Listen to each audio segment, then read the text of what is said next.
Halo semua, Assalamualaikum. Ketemu lagi sama aku, Devinalita. Alhamdulillah, Allah masih ngasih izin buat kita kembali melanjutkan perjalanan Quranic Doa di bulan Ramadan ini. Waktu yang penuh berkah, waktu dimana kita selalu merasa ingin menjadi lebih baik, punya kesempatan baru, dan mendekatkan diri sama Allah. Tapi ya, kalau dipikir-pikir, sebenarnya apa sih yang kita cari saat bulan Ramadan? Seringkali kita tuh berharap jadi lebih baik, lebih dekat sama Allah, lebih istiqomah. Tapi setelah Ramadan berlalu, seringkali semangat itu perlahan memudar. Hati kita balik lagi kayak dulu, mudah terombang-ambing, dan kadang kita terjebak lagi dalam siklus yang sama. Dosa, taubat lagi, dosa lagi. Dan Allah tahu betapa rapuhnya hati manusia. Itulah sebabnya Allah mengajarkan sebuah doa dalam Al-Quran, sebuah doa yang ditujukan untuk melindungi hati kita dari berbagai macam penyimpangan. Doa ini ada di Quran Surah Ali Imran ayat 8 yang bunyinya, Rabbana la tuzigh qulubana ba'da idh hadaitana wa hab lana min ladunka rahmah innaka antal wahhab. Ya Tuhan kami, janganlah Engkau condongkan hati kami kepada kesesatan setelah Engkau beri kami petunjuk, dan karuniakan kepada kami rahmat dari sisimu, sesungguhnya Engkaulah Maha Pemberi. Doa ini tuh adalah permohonan yang tulus banget agar Allah menjaga hati kita tetap berada di jalan yang benar. Dalam tafsir Imam Alusi disebutkan bahwa doa ini juga ucapan dari orang-orang yang mendalam ilmunya. Mereka memohon dengan penuh kesadaran untuk meminta penjagaan hati agar tidak dipalingkan dari kebenaran setelah Allah beri petunjuk. Doa yang diajarkan Allah dalam Quran Surah Ali Imran ayat 8 ini adalah cerminan dari kebutuhan manusia akan penjagaan dari Allah. Dan setiap kata dalam doa ini adalah refleksi dari hubungan yang mendalam antara hamba dengan Tuhannya. Nah, kemarin kita sudah bahas kata Rabbana, ya Tuhan kami, di mana itu menunjukkan betapa butuhnya kita sama Allah, betapa kita bergantungnya itu sama Allah, dan kita nggak bisa apa-apa tanpa Allah. Kemudian di ayat ini kita menyadari bahwa dengan menyebut Allah sebagai Rabb, kita itu mengakui bahwa Allah yang memiliki kuasa penuh atas hati kita, atas diri kita. Karena Dia yang menciptakan kita, memberi kita petunjuk, dan memelihara kita dalam setiap langkah kehidupan kita. Dalam panggilan Rabbana ini juga ada kerendahan hati dan rasa butuh yang sangat mendalam sama Allah. Makanya kalau kita udah bilang Rabbana, please turunin hati kita, jangan meninggikan hati kita di depan Allah. Sadari bahwa kita itu adalah hambanya Allah, dan dalam bentuk penghambaan kepada Allah itu adalah ketundukan sama Allah dengan kerendahan hati kita. Karena kita semua tahu istiqomah itu adalah hal yang berat, dan istiqomah bukan hal yang bisa dicapai dengan kekuatan diri kita sendiri, melainkan dengan pertolongan Allah. Gak bisa kita ngandelin diri kita sendiri dengan kondisi iman kita yang naik turun buat terus istiqomah tanpa pertolongan dari Allah. Kemudian, la tuzigh qulubana ba'da idh hadaitana. Janganlah Engkau condongkan hati kami kepada kesesatan setelah Engkau beri petunjuk. Nah, bagian ini tuh adalah inti dari doa ini.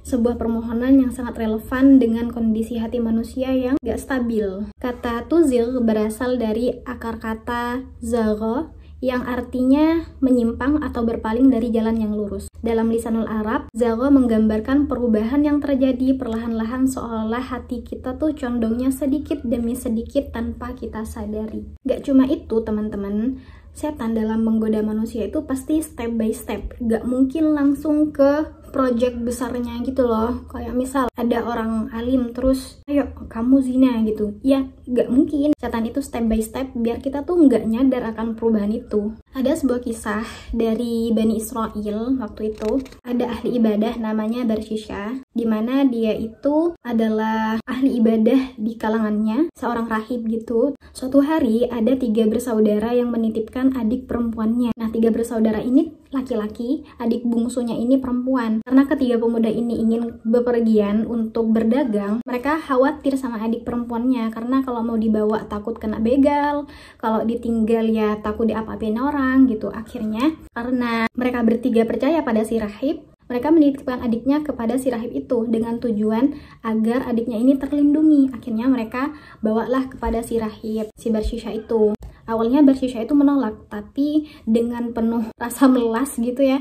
Akhirnya dibujuk-bujuk, akhirnya mau, kemudian ditempatkan di rumah yang berbeda. Suatu hari setan itu menggoda gitu, menggoda si Barshisha. Kemudian si Barshisha ini kalau ngasih makanan kepada perempuan ini selalu diletakkan di tengah jalan menuju rumah itu gitu, biar si perempuan ini ngambil sendiri, biar mereka nggak ketemu gitu loh. Kemudian suatu hari didatangin lagi sama setan, kenapa kamu nggak taruh makanan itu di depan rumahnya aja, takutnya nanti kalau ditaruh di jalan diambil orang atau dimakan hewan gitu. Kemudian Barsisha mengiyakan, oh iya ya, kayaknya harus ditaruh depan rumahnya. Kemudian ditaruhlah depan rumahnya. Habis itu datang setan lagi, kenapa kamu nggak lihat kondisinya si perempuan ini, takutnya dia sakit atau apa, tapi dia nggak bilang ke kamu karena dia nggak enak atau apalah gitu.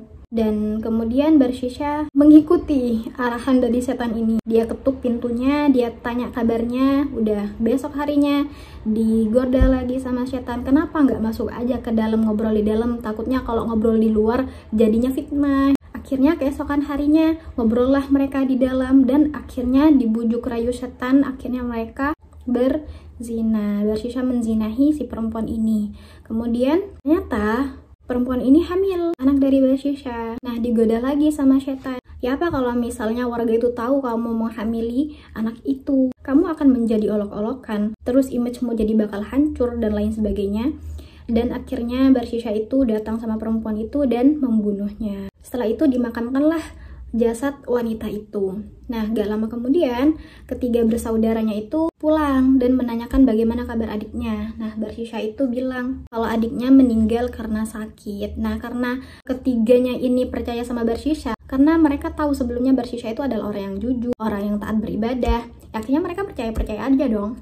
Kemudian suatu malam, setan mendatangi ketiga pemuda ini ke dalam mimpinya mereka dan menunjukkan kalau adik mereka itu dibunuh, bukan sakit gitu. Dan mereka disuruh untuk membongkar kubur dari adiknya itu. Kemudian keesokan harinya mereka menceritakan mimpinya gitu, kok mimpinya sama. Akhirnya mereka berinisiatif untuk membongkar makamnya itu. Dan ternyata setelah dibongkar bener aja ada bekas pembunuhan di sana, dan diketahui adiknya juga sedang hamil gitu. Akhirnya Barsisha ini dilaporkan kepada rajanya dan diadili. Nah, di tengah proses pengadilan karena dia divonis mati gitu, datang lagi setan. Dia bilang, hahaha, aku loh yang selama ini bisikin kamu gitu, aku yang bikin kamu jadi kayak begini sekarang. Kalau kamu mau selamat, kamu harus bersujud kepadaku. Akhirnya di ujung hidupnya Barsisha bukannya taubat sama Allah, malah dia bersujud sama setan gitu. Jadi ada step by step setan dalam menjerumuskan manusia.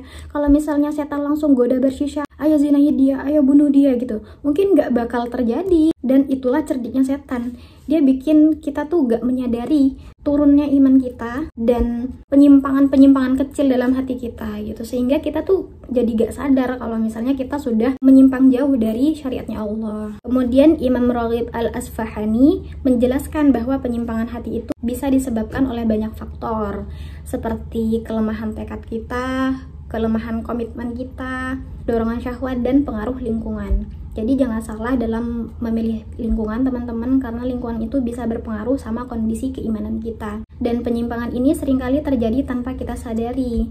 Dimulai dari hal-hal kecil yang tampak sepele, kayak kita udah mulai merasa males buat sholat misalnya, males banget buat ngaji, males buat hal-hal baik. Coba deh kita renungin lagi, pernah nggak kita ngerasa begitu yakin dengan keimanan kita, tapi kemudian tergoda oleh sesuatu yang tampak sepele? Atau merasa bahwa hati ini sudah berada di tempat yang aman, tapi ternyata perlahan mulai condong ke arah yang salah. Nah, doa ini menjadi tameng untuk melindungi hati kita dari hal-hal seperti itu. Pernah juga nggak sih kita ngerasa di satu waktu iman kita tuh terasa lebih kuat, kemudian sholat lebih khusyuk, hati lebih tenang, tapi di waktu yang lain semuanya tuh berkebalikan gitu. Kita jadi malas sholat, ngaji juga susah, semuanya berubah. Bahkan kita juga sulit untuk menjaga niat untuk tetap istiqomah. Siklus itu berulang lagi, dosa taubat lagi, dosa lagi, taubat lagi. Kadang rasanya seperti berlari di tempat yang sama tanpa ada kemajuan. Hati manusia tuh emang kayak gitu, mudah berubah. Dalam sebuah hadis, Rasulullah menggambarkan betapa rapuhnya hati kita. Sesungguhnya hati para hamba itu berada di antara dua jari jemari Allah. Dia membolak-balikannya sesuai dengan yang dia kehendaki. Hadis riwayat At-Tirmidzi. Nah, hadis ini adalah pengingat bahwa hati kita tuh sepenuhnya berada dalam kendali Allah.